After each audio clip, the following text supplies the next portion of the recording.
The next item on the agenda is a presentation by CNSC staff on counterfeit, fraudulent, and suspect items as outlined in CMD 14M3.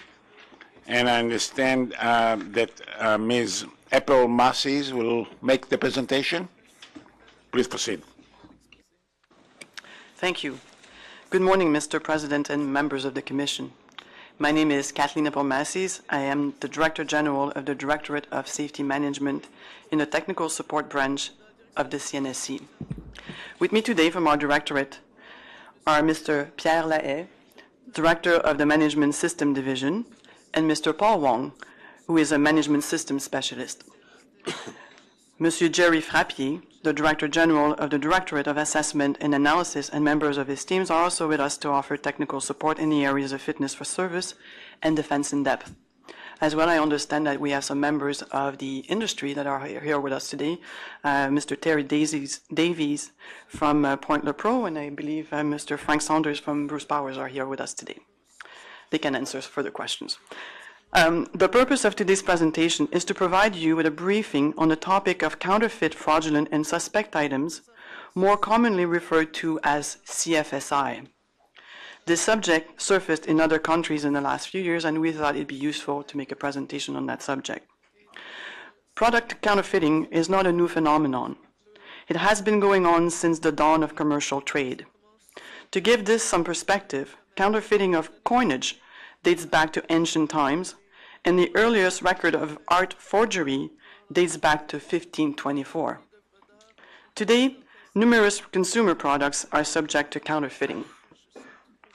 Bringing this back to today's nuclear industry, recent international reporting of instances of CFSI has underscored not only the importance of detection and control provided by robust supply management processes, but also the defense of systems, structures, and components as they relate to defense in depth. I will now turn to the outline of today's presentation. Our presentation will start with a brief background about CFSI in general, and will include some illustrations of the different types of CFSI. We will then describe the factors that are contributing to the threat of counterfeit and fraudulent items into the supply chain. Some examples of CFSI reported internationally will be provided, and the actions taken by the international community to address this threat. We will talk about the measures we have in place in the Canadian regulatory framework to address counterfeit and fraudulent items and the actions the industry has taken. An explanation of the various layers of defense we currently have against CFSI will be given. We'll end with a description of the initiatives we are taking to further address counterfeit and fraudulent items. What are counterfeit, fraudulent, and suspect items? The definitions you see on the slides are those adopted by the Nuclear Energy Agency, NEA. Counterfeit items are defined as items that are intentionally manufactured or altered to imitate a legitimate product without the legal rights to do so. For example, items would not be made of the appropriate material, labels or tags might have been altered, or casting marks might have been ground off and stamped with other markings. Fraudulent items are defined as those items that are intentionally misrepresented to be something they are not, whose material performance or characteristics are knowingly misrepresented. For example, items can have incorrect identification and falsify or inaccurate certification, including testing certification. Suspect items are defined as items where there is a suspicion that the item may be counterfeit or fraudulent. There would be an indication by visual inspection or testing that they may not conform to the accepted standards, specifications, or technical requirements. When we talk about CFSI in this presentation, we will be discussing items where there is an intent to deceive. This does not include items that are not conforming due to design or production defects, damage during shipping, handling, or storage, and improper installation. Let's look at a few generic illustrations of counterfeit items gathered from literature for the purpose of demonstrating the types of CFSI that can be encountered. On this slide, we can see differences in the paint color and the markings on the body of the two valves. It would not be immediately evident which one is the counterfeit item. In this case, the marking on the counterfeit valve was added by grinding and welding, whereas that of the proper valve was casted into the body. For the circuit board, the counterfeit board has on the right a button in the wrong location and is physically thinner than the genuine circuit board. On this next slide, we're looking at the product labels of circuit breakers. The labels for the genuine and counterfeit breakers look very different, and on the surface, it is difficult to tell which would be counterfeit. The counterfeit breaker label is missing many of the features of the genuine item, such as the word listed in capital letters and a sequence of alphanumeric characters.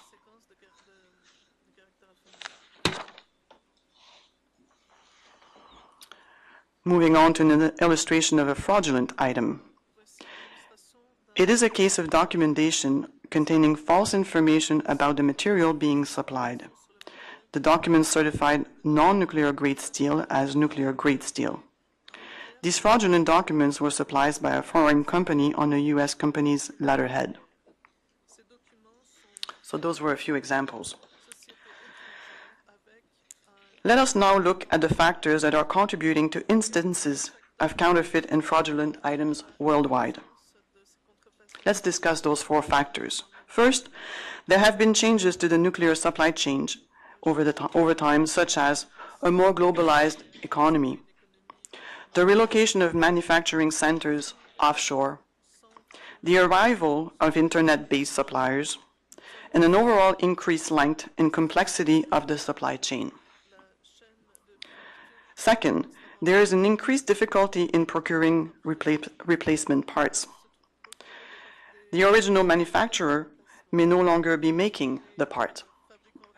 There is a smaller and smaller pool of manufacturers undertaking the stringent demands for the rigorous testing and documentation needed for some nuclear-grade items. A third factor contributing to the increase in potential CFSI cases is the increased demand of nuclear components. The increased demand is caused by a number of sources, including, for example, aging and obsolescence of existing equipment and new build projects. Some of the modern electronics used in digital instrumentation and control technology tend to have a shorter life cycle compared to the traditional analog components. This, in turn, increases the frequency that these components need to be replaced. The final factor that we'll discuss is the challenge in detecting counterfeit and fraudulent items.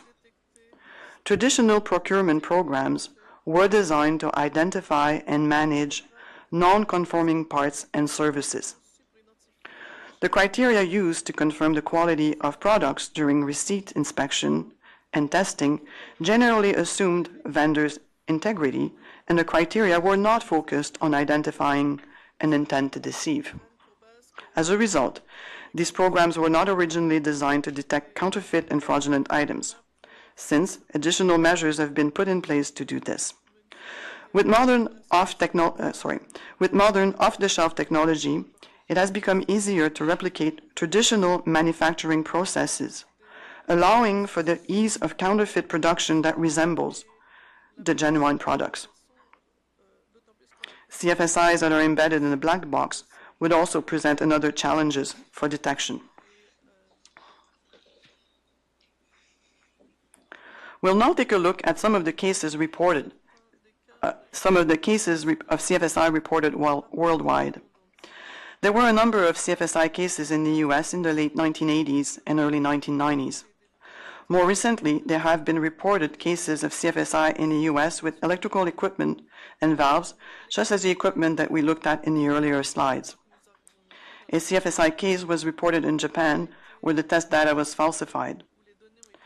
In response to a survey by the Nuclear Energy Agency in 2011, The other countries listed on this slide reported that they have not detected cases of CFSI.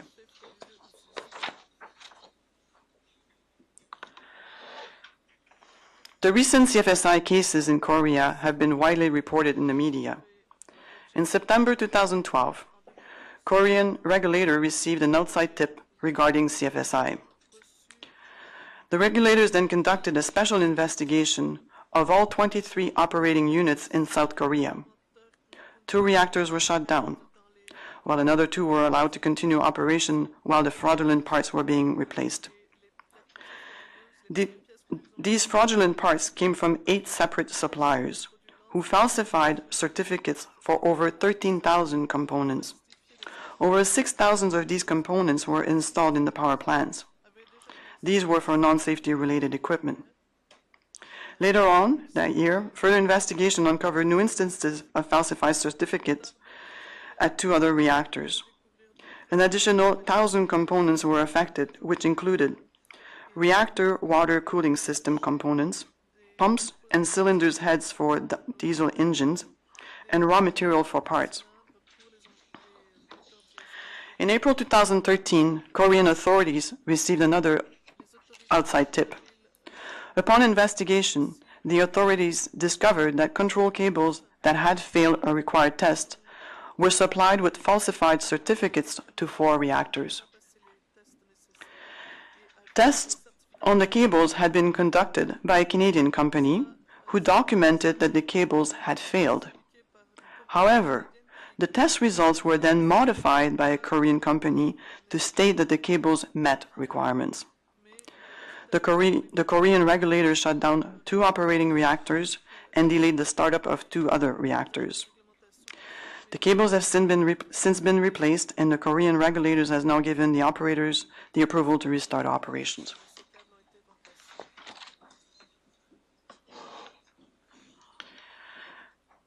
Around the world, the topic of CFSI has generated international interest. International organizations have discussed this topic and have issued various reports. The IAEA, for example, has issued a tech doc providing guidance on CFSI. The Committee on Nuclear Regulatory Activities, CNRA, of the Nuclear Energy Agency has a working group focusing on operating experience. In 2010, this working group identified CFSI as a focus topic. The group sent a survey to all member countries and produced a report in 2011 based on the result of the survey. The CNRA then formed a task group in 2011 to further explore CFSI issues and to identify measures to enhance the integrity of the supply chain. This task force issued a report in February 2013 documenting causal factors of CFSI, the importance of an engaged and informed supply chain, suggestions on actions and control that licensees and suppliers should consider, and recommendations for actions to be taken by regulatory bodies. The CFSI task group recommended to regulators that they enhance their regulations and guidance to explicitly address CFSI, that they define expectations and protocols for handling CFSI, they assess the licensees' CFSI's programs, and share any CFSI information across the industry.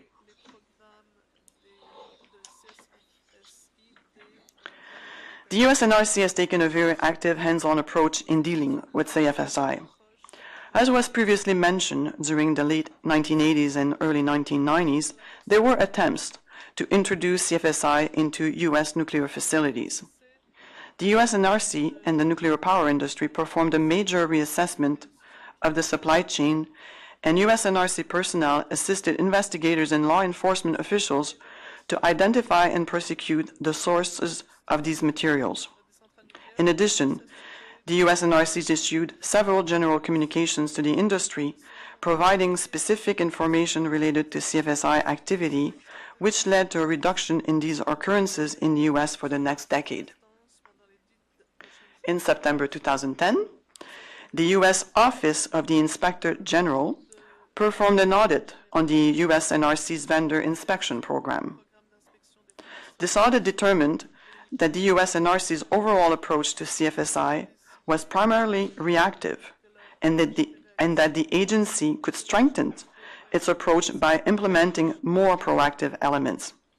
It also recommended that a formal agency-wide strategy and plan to monitor and evaluate CFSI should be developed and implemented. In response to the audit report, a task force was created to focus on the key issues: keeping CFSI out of the nuclear supply chain, communicating CFSI, actions that should be taken following the U.S. NRC being notified of a case of a CFSI, and oversight of cybersecurity-related items or components.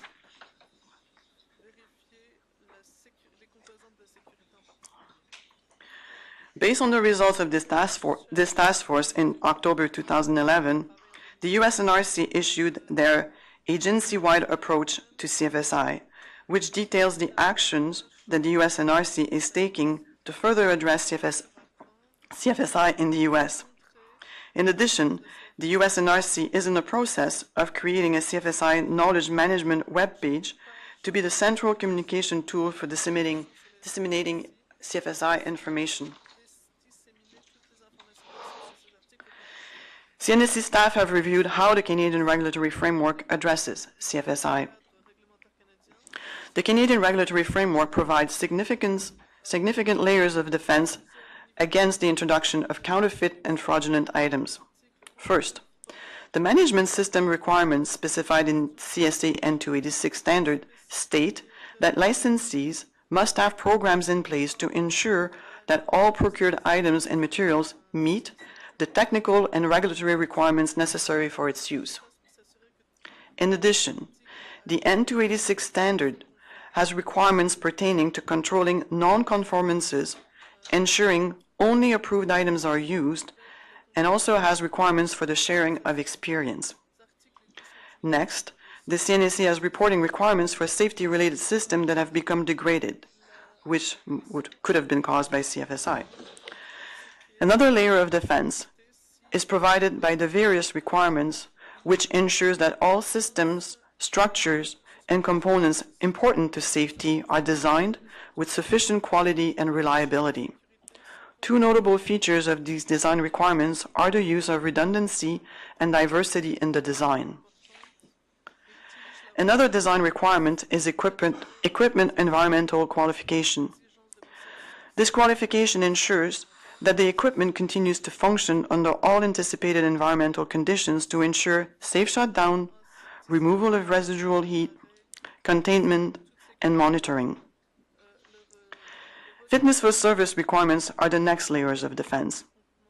The CNSC regulatory document for reliability programs for nuclear power plants, RDGD 98, requires that the systems important to safety meet their defined design and performance criteria at acceptable levels of reliability throughout the lifetime of the facility.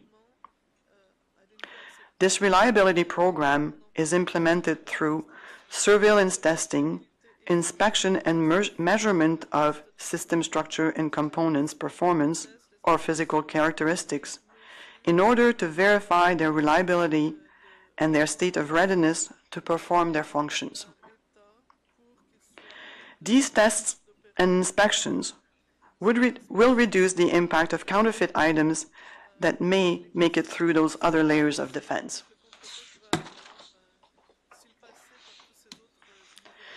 In addition to the overarching management system requirements for all components that are part of the pressure boundary of the power plant, authorized inspection agencies, such as the TSSA, known as Technical Standards and Safety Authority, certify and inspect the equipment. These rigorous inspections reduce the possibility that counterfeit and fraudulent items are introduced into the nuclear-grade pressure boundary components. There are two major initiatives that the nuclear industry is taking to address CFSI. The first initiative that we'll talk about was started by the Electric Power Research Institute, EPRI, an independent nonprofit organization that conducts research and development into the generation, delivery, and use of electricity. EPRI issued a report in 2009 that summarizes insights on techniques being used to address CFSI. It also provides guidance on implementing enhanced controls to reduce the risks of these items being installed in plant systems, and identifies measures that supplier and licensees can implement immediately to reduce their risk of CFSI. EPRI also created a database that U.S. and Canadian members are asked to update to be able to track CFSI cases and to learn from those experiences. Another industry organization that is working to combat CFSI is the Nuclear Procurement Issues Committee, also known as NUPIC. NUPIC was formed in 1989 to evaluate the performance and quality assurance programs of nuclear suppliers to U.S. NPPs. In their audits of nuclear suppliers, NUPIC uses specific criteria to evaluate the supplier's program for the prevention and detection of CFSI. Canadian nuclear power plant licensees are members of both EPRI and NUPIC. Some of the measures adopted by the Canadian NPPs include using audited, qualified, and reputable suppliers, incorporating contractual requirements for suppliers' quality assurance programs for the prevention, detection, and disposition of CFSI, carrying out inspections from the receipt of an item to pre- and post-installation, and to periodic inspection and surveillance testing during operation. They have introduced CFSI awareness programs for their procurement personnel. They receive notifications of CFSI cases through the experience sharing network and take appropriate preventive measures. In turn, they share internal experiences back to the network. NPPs are members of both NUPIC and CANDO Procurement Audit Committee, known as CANPAC. Similar to NUPIC, which we discussed earlier, CANPAC's role is to audit the quality programs of CANDO suppliers to ensure that the nuclear supply chain is robust. In September 2010, CANPAC started auditing each supplier's process for preventing and detecting CFSI. Currently, the CNSC is involved in a number of activities to address CFSI.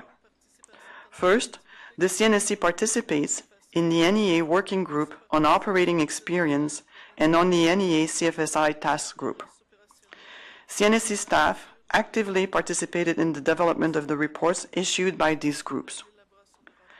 The CNSC also participates in the NEA Multinational Design Evaluation Program Vendor Inspection Cooperation Working Group, that is known as MDEP. The CNSC is an observer at the semi-annual CANPAC Steering Committee meetings and at NUPIC meetings in the U.S.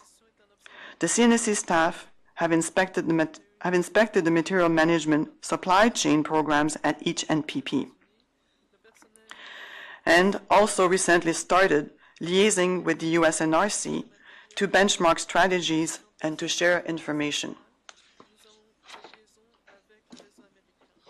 As we have seen earlier, the existing Canadian regulatory framework contains a number of different requirements that also act as barriers against the introduction of counterfeit and fraudulent items. The first line of defense is to ensure that there are proactive measures implemented to detect and prevent the intrusion of counterfeit, fraudulent, and suspect items. In the unlikely event that the first line of defense is breached and CFSI are installed in the NPP, the inspection and testing prescribed by the Fitness for Service program will form the next line of defense to identify and remove those items from service. In addition to these preventive and detection programs, there are multiple layers of defense by applying conservative design and construction with large safety margins, design redundancy and diversity, and the use of multiple barriers. This defense in depth makes the CANDO design less susceptible to effects of counterfeit items. In summary, the primary defense against safety issues associated to CFSI is the fact that all failures have been accounted for in safety analysis, and the design assures safe operations or shutdown for any failures whether caused by CFSI or other reason.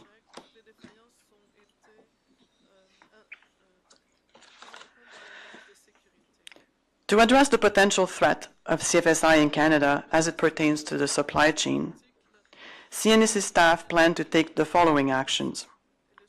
Staffs have added specific objectives and criteria in inspection guides to enable the evaluation of licensees program for preventing and detecting CFSI.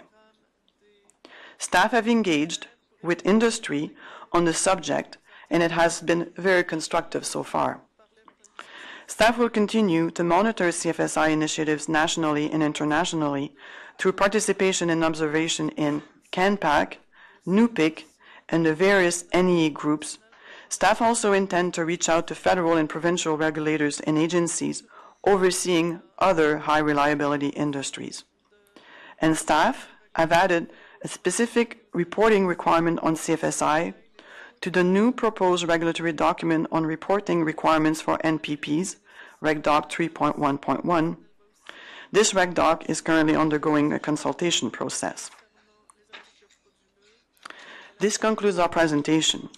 Staff is available to answer questions. Thank you. Thank you.